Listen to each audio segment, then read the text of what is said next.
the thought process, but back to it.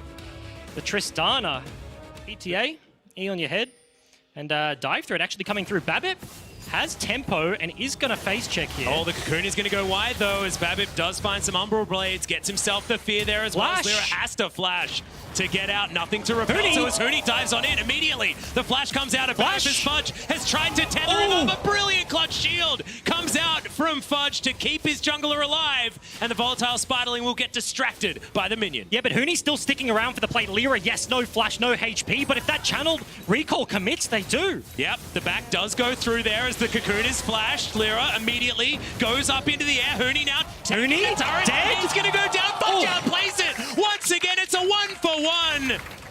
My God, more fighting here on the bottom side as Destiny lands a hook, but that was an even 1-for-1 trade in theory. He's got a Vamp Scepter. Oh. So he just trods on back home, works on his Bork, and is just sitting full HP, and every time that trade happens, Fudge, he's gonna... Babip doesn't have an ulti of his own either. This is going to be a difficult one, but it looks like the play. Empress Divide is back available once again. Used just there as a Grand Entrance does land. Ignite down onto Fudge there as well. Oh, Lyra! Immediately, Lyra flashes over the wall and just destroys him in his spider form. Babip gets the fear down. Press the button twice. First one did not get them a kill. Second one didn't actually go in for the play, I believe, in the mid lane, so... Towards Banshee's Veil, most likely, on Triple's side. So a couple of items will be there for the damage dealers on Mammoth. But that's a third Ocean Drake. At least for the time being, but it really is a case of Clutch have just had this set up the entire game. Double AD carries in both side lanes, continuing to pressure. This is the first blue buff that Triple has had for a very long time, and he may not even get it. Yeah, we have the Empress Divide, but the Shockwave's even better. Babip's going to go down. Triple shifts the sands again, trying to escape, but it's not going to work this time. Lyra grabs that kill, and it's 4-1 in favor of Clutch. Kaiser is not going to be enough to contest with, so another absolutely free objective here is going to go the way of Clutch, and 7,000 gold is the lead that is only going to get towards, you know, King with a Hurricane being able to dive bomb the back line, things like that, but they just wander in and take Corn Chickens, and will do so.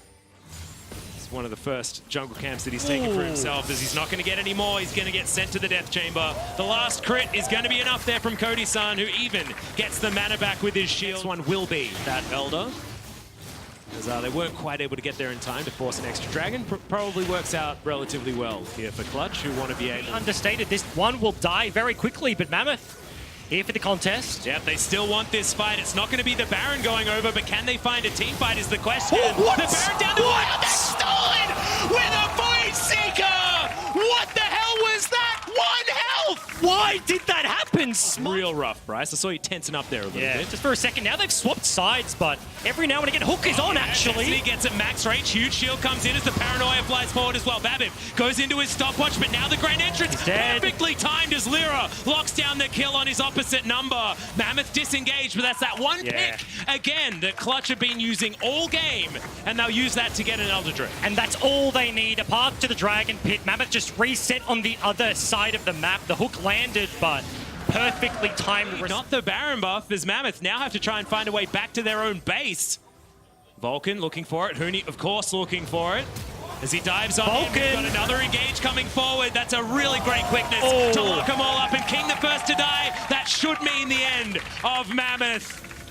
And Huni, that time, was over-aggression that was warranted. That time, he's going to win the game for his team. Triple, as Empress Divide is going to come down onto DeMonte. He should be falling here as Triple will get it with the last Q, but in the meantime, we've got 280 carries spending some time with some structures. That's exactly what you want if you're Clutch, and the gatekeeper is Lyra. The Nexus falls down and Clutch are on the board, 1-1. And in completely unsuspecting fashion, right? This is a very different Clutch that fans that we've seen for a very long time, super slow, super defensive, after what's happened earlier on in the day, but they're able to equalize a 1-1 scoreline, ending the game without Baron. Elder Dragon and a Huni was enough to close that one out.